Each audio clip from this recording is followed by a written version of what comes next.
Summer Wells is still missing, but there's more information coming every day, and we're going to be talking about some of that, so stick around.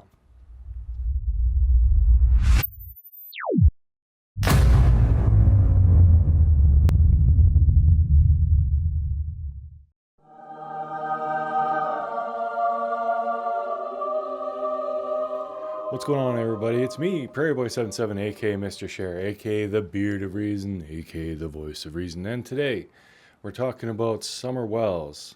This sweet little girl has been missing for about 3 weeks now, and there is new information coming in. We're going to talk about some of it and, yeah, kind of try and dispel some truths and lies and stuff like that. Before I get into all that, I do have a request.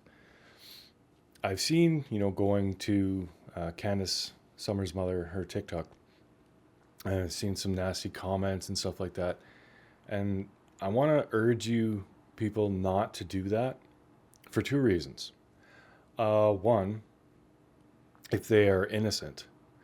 You may have seen the documentary on the Cecil Hotel, that girl who wandered up into the tanks because she was off her meds. And there was this guy, this death metal singer called Morbid, who was at that hotel a year before. But because he was a death metal singer and, you know, made music videos, and death metal music, a lot of it's about murder, death, suicide. One video was about a girl who was being chased in the woods and she was killed. So because of that, and the fact that he was at that hotel, doesn't matter, it was a year before, people started pestering him. All kinds of like nasty, nasty stuff. This guy tried to kill himself. And he was innocent. Completely innocent. He had nothing to do with it. He was there at that hotel a year before, but the internet sleuths didn't care. So I want you to keep that in the back of your mind. What if Candace and Donnie are innocent? Do you really want to be badgering people who are going through hell with their daughter missing? Now, the other reason is, what if they're guilty? What if they did do something this summer? Don't poke the bear. I mean, if they were willing to hurt, or, I don't even want to say it, their daughter, if people start coming after them saying, we know what you did, we're coming for you, you got no way out, who's to say they aren't going to do something else? I mean, I certainly wouldn't want to have that on my conscience if I participated in driving them to, hurt another child or someone else. So, I mean, there's just no positive, no possible good that can come from this. If you want to reach out to them and say you're praying for Summer, that's awesome. But as far as anything negative towards them, it does nothing but bad. It could even hinder the case, especially if they start focusing on what social media is saying to them instead of giving information to the police.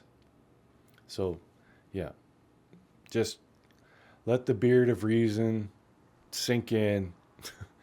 Don't do it. So now let's talk about some of the stuff that we've been told and found out. The first, you've probably seen the quick little video of Summer in the car sleeping against a couple of jugs of milk. Now that apparently happened after they went to the swimming hole the day Summer disappeared. Now, why I have an issue with that, change of clothes, that's normal. I can totally understand that. But why a jacket? Like, even if you're cold, it's still summer. So, I could see having another shirt and a pair of pants, but not a jacket. That seems like really overkill. So it made a lot of people question whether or not this video actually is from that day.